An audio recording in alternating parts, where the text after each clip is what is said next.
miaro tany amitsika rehetra mpanao gazety nama teraka androany ty vovonana anankiray ity zay vovonana manana foto-kevitra, vovonana manana tanjo ary vovonana manana rafika hoentiny miatrika ny zavatra misy eto amin'ny firenentsika ity.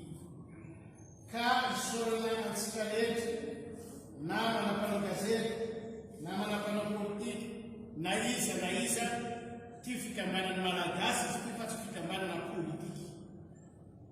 Tsy antoko politika mitsangana fa malagasy miray hina mivondrona ho amin'ny fanavotana any Madagasikara.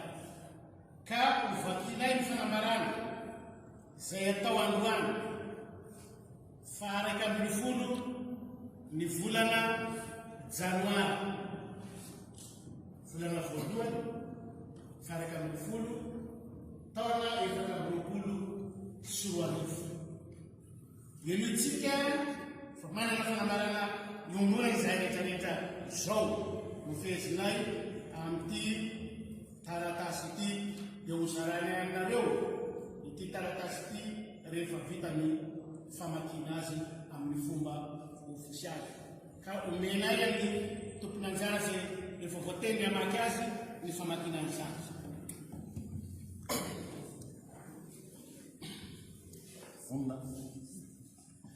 Fanambarana mijoro aneo alakamisy fa 1 janoary 2024 ny vovonana malagasy miaro ny tanindrazana na mamity.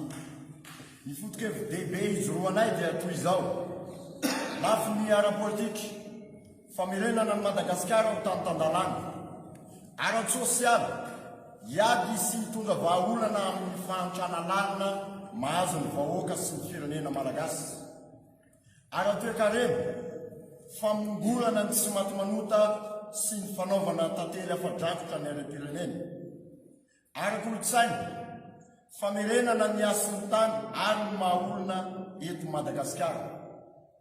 Toy izao ny rafitra ifampitondrana ato anatin'ny mamity na ny malagasy miaro ny tanindrazana, komity mpanatanteraka, voanera isan-karazana, mpitarika ifotony na ny antsoina hoe chef d'antenne, misokatra ho an'ny vahoaka malagasy rehetra manerana izao tontolo izao ity vovonana mamita ity, koa miantso ity tanindrazana rehetra mba hifanomentanana hiara-lavitra ny Madagasikara.